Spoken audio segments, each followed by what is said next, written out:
Number one is narcissists simply do not understand the love language. When you love a narcissist, you are speaking a language they simply do not understand. Now, for example, let's say that you are speaking Russian to a narcissist and he does not understand Russian, has no idea what it means. The words you say, he doesn't know what you're saying, but he can repeat the words you're saying, not knowing what they mean. So in that sense, a narcissist can take the love that you express to him or her and he can repeat it back to you. No idea what love is, no idea what it means, but he understands these are words you're saying, so he's going to say those words back to you or something that sounds like it. And you think, oh, the guy understands perfectly. No, he or she does not understand love at all. Or if he does, it's very minimal. If she does, it's something that is not natural, not normal. It's really subdued.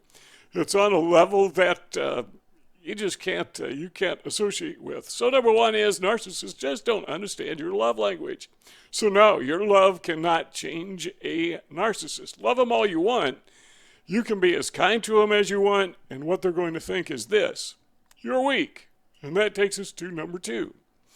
Narcissists do not understand that love is not a weapon. They think it is a weapon.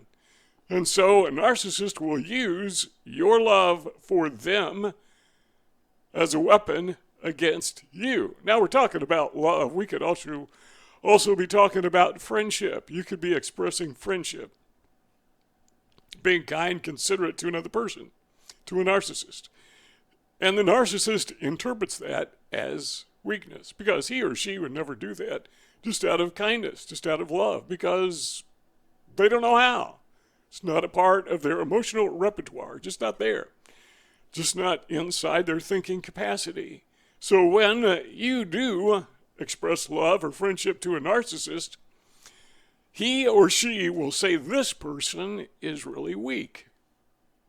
And then they will echo back that love to you, repeat your language, and you fall for it. And that just affirms in the narcissist's mind that, yeah, you're not only weak, but you're stupid. Seriously, a narcissist sees you falling for his or her tricks, and he interprets that as being foolish because he knows he's fooling you, and why don't you know he or she is fooling you? So he must be smarter than you. He doesn't realize, or she doesn't realize how dumb that is. That's the way these people think. Now, number three. Narcissists, speaking of thinking, narcissists really don't care what you think. So, for example, let's say you are in a romantic relationship and you say, I love you to your narcissist partner. And the narcissist will repeat back your words. He will say or she will say, I love you too. But that's not what she means. When he or she says those words to you, what they're really meaning is, in their language, you're a sap. I mean, you're falling for this? Come on, you got to be kidding. They really don't care what you think. What they care about is how can they take advantage of you. And the more loving you are, the kinder you are, the more friendly you are to your buddy, the more vulnerable that person, that narcissist, views you as being. So yeah, that's just a signal to the narcissist to continue taking advantage of you because, hey, you're not catching on. Number four is this: why is love not going to change a narcissist? Or why is friendship not going to change a narcissist? That is because a narcissist must dominate. Now, in my notes, I put narcissists prefer to dominate. And even as I started to read it, it occurred to my mind, it's not just a preference, it's something they can't help doing. It's not like they have options.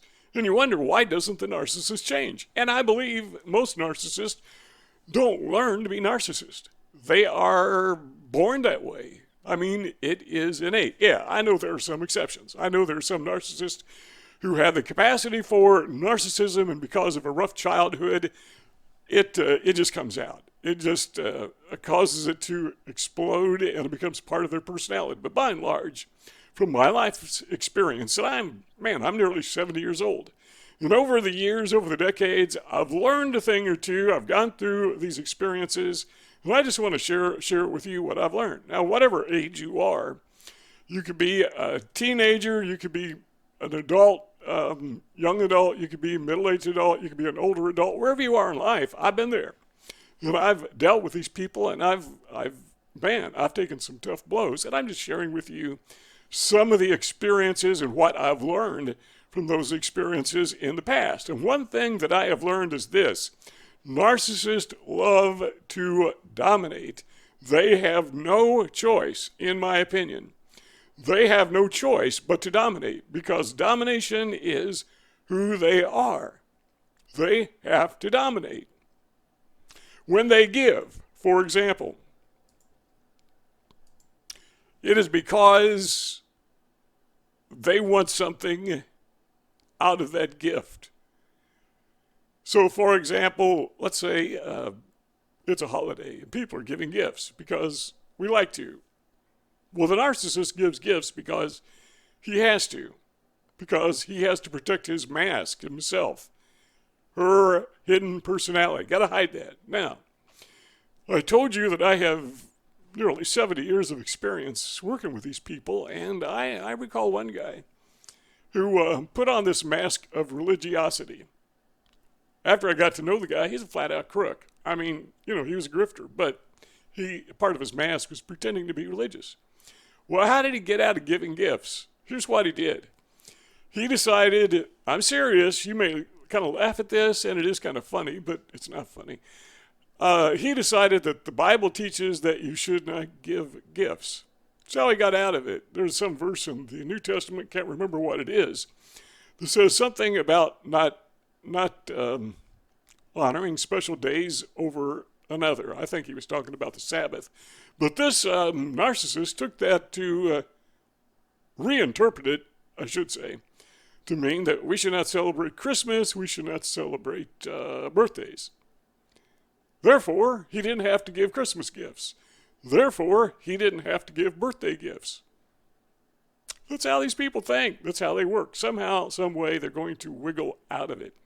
And if they can't think of that, if it's not a particularly religious person, they may go ahead and buy you a gift because, well, they don't have any choice, but it doesn't come out of love. It comes out of selfishness.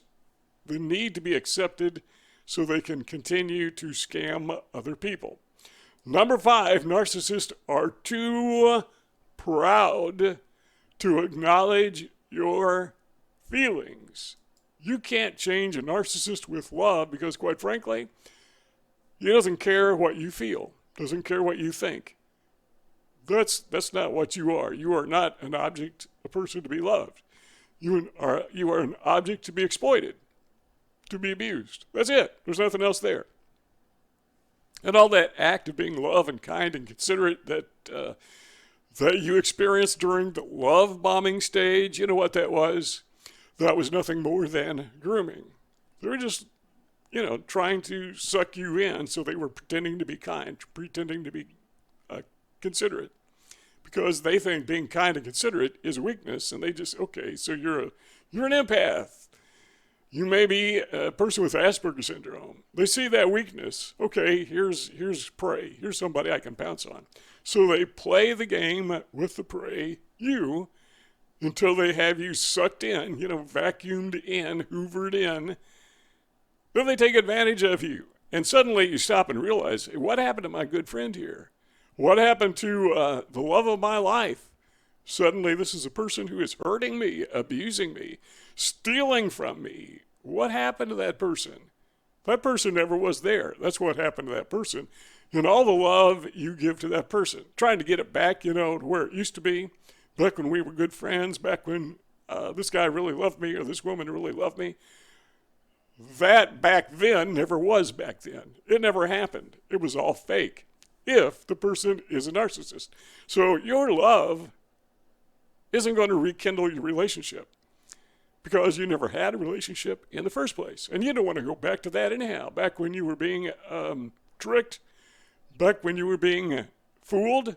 No, you don't want to go back there. Okay, what do you want to do? Well, my opinion is in most cases what you want to do is get away as quickly and as far as you possibly can. Number 6, narcissists want to protect their mask. Why would they want to do that? Because their mask, now pay close attention to this, because this is probably the most important thing that I said. If you take anything away from this presentation, take this. Take this. A narcissist mask is his or her armor. It is their shield. It is what protects them from being found out. So they don't want to be discovered. They want to protect their ego at all costs. They do not want you to know, or anybody to know, how fake they truly are. They don't want the word to get out. Because once the word gets out, once it is understood, this is not a loving person. This is a fake. This is not your friend. This is a fake. This is not somebody who cares about you or anybody else. This is a fake. And when that happens, what happens to the narcissist? They run out of supply. Their addiction to their ego is now being fed. And like anybody who has a problem with addiction, hey, this is difficult. This is really challenging for them. They have to find supply somewhere, and they will go to almost any extreme to find it. So they've got to protect that fake personality persona. Their mask is their image. Do you see those 2 rectangles on the screen? Well, they're there for a reason. And that is, this conversation between me and you doesn't have to end. It'll end when you want it to end. So click on one of those rectangles and, hey, let's keep the conversation going.